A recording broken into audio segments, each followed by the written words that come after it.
Rajpriya. Thank you so much for taking part in the English Lockdown Challenge. I was so thrilled to see your entry.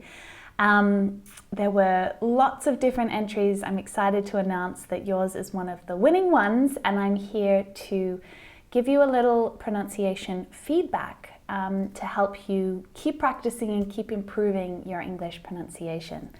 One of the things that I loved most about your recording was the energy that you brought to the video, and I think that it's important to always keep in mind that, you know, with English, with most languages, it's not just about the words that you're using, but it's how you're saying them. You know, we communicate with more than just words, and your video was a brilliant example of that. So thank you for all of that.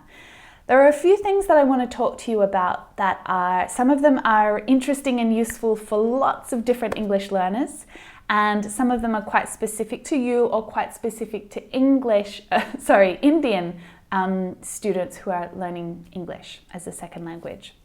So the first one is the TH sounds, the F and V sounds.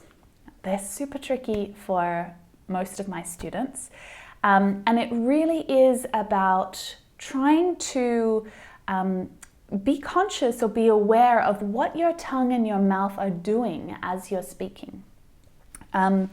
So even practicing with this same imitation lesson and slowing the speed down could really help you to focus a little bit more on the position of your tongue with these sounds.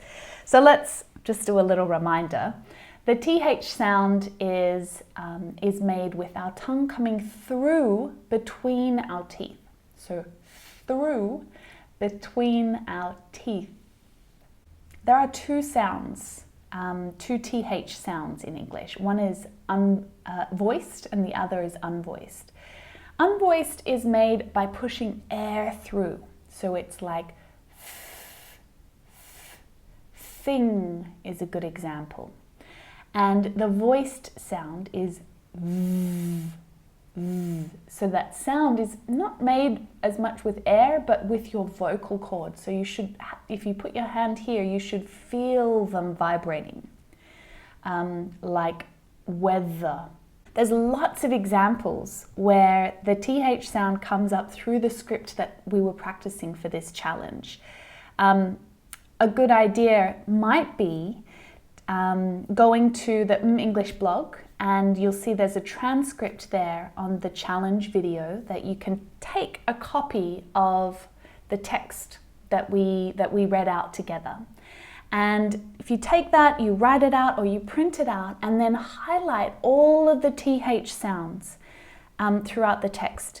As you practice reading out loud, you'll be able to just pay closer attention to those particular sounds. Let's practice a little bit now with groups, because I think it's easy to practice the sound and even words on their own, but if words are in groups together, it becomes a little trickier, all right? For everything that they're doing. For everything that they're doing. So with your pronunciation or with your accent, the unvoiced TH sound sounds like a t. So everything. And so changing the position of your tongue is going to help this. Everything.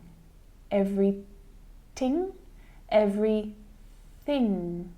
All right. So it's softer, right? We don't have that sharp release of air.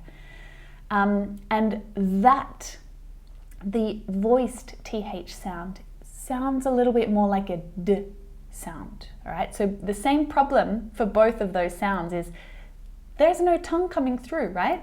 Everything that they're doing. Everything that they're doing. We all come together. We all come together. That's a voiced sound. We all come together. Taking a huge breath. Okay, that's an unvoiced sound. I think that you slightly mispronounced that word in the recording and said breathe instead. So that changes, and it's using the voiced consonant sound when we use breathe. It's the verb, right? But we're saying breath, right? The noun. Taking a huge breath without thousands of planes flying. Without thousands of planes flying. Without thousands. Without thousands. The things that we never noticed before. The things that,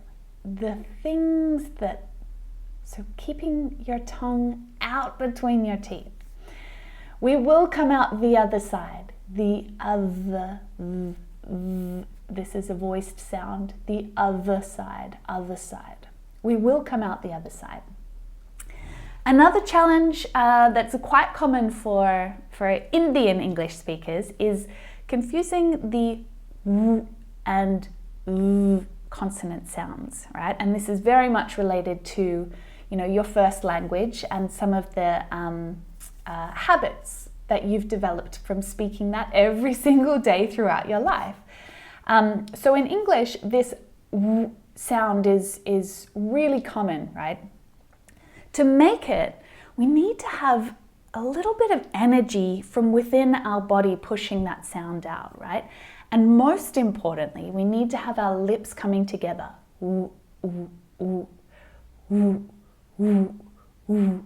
So you want to be pushing out that sound almost from down here near your stomach.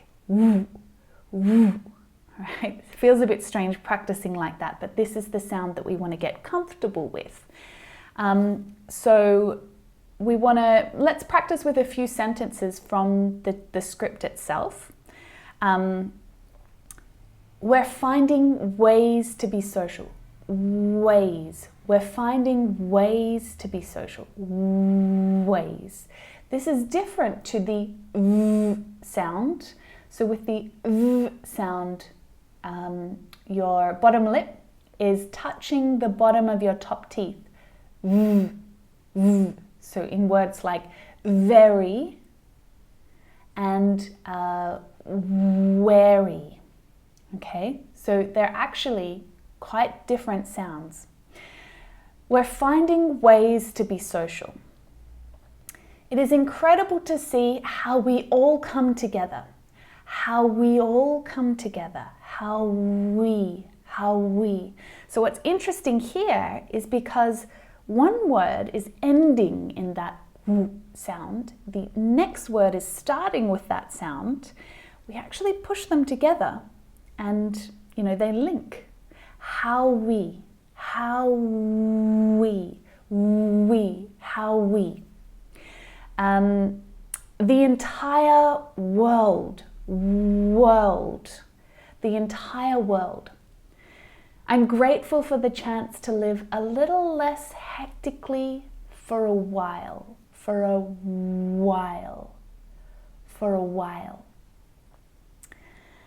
We will get through this together. We will come out the other side. We will. Again, we're making sure that we're pushing our lips together to make those sounds. So that's the w sound. Now, there's a couple of lines that we can practice with the v sound as well. Okay, making or paying close attention to the difference. W, world, will, and v, very lovely, very lovely, very lovely. As soon as lockdown is over, I'm gonna visit my family. As soon as lockdown is over, I'm gonna visit my family. So Rajpriya, one thing that I would really love you to do is to go back and listen to your recording and read through the script at the same time. Okay, so you're just listening to yourself and you're looking at the script, because actually there's quite a few times where you add articles that shouldn't be there or don't need to be there. And that happens really automatically for you, even as you're reading what is on the screen next to me, but you're adding them anyway. For example, even in the lockdown, okay? No need for that. Even in lockdown. But the time and energy as well. No need. But time and energy as well. I mean, without thousands of planes flying and millions of cars on the road. So in that sentence in particular, you added a couple of articles and then missed one that was there.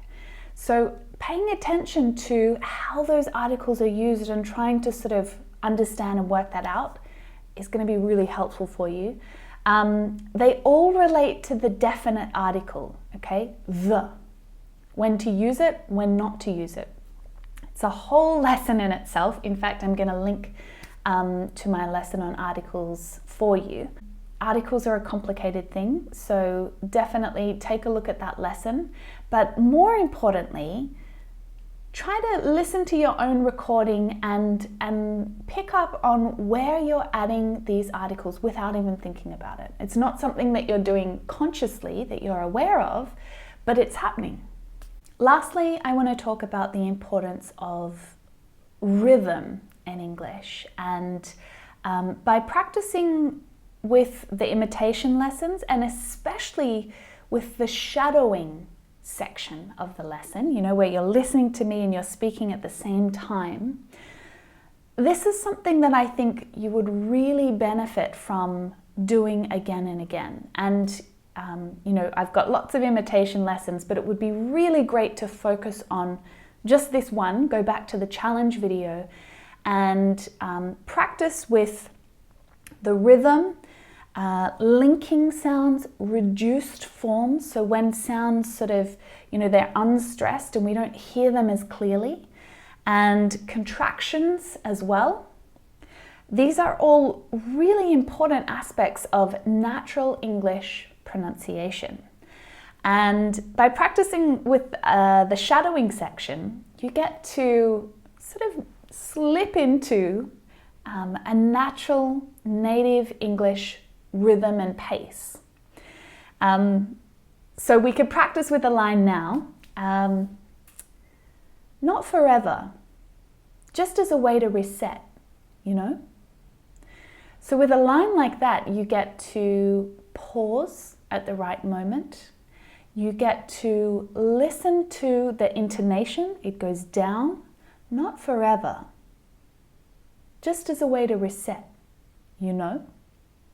We also can hear how some of those sort of grammatical words, articles and prepositions, conjunctions, they reduced right down. So we don't hear them as clearly.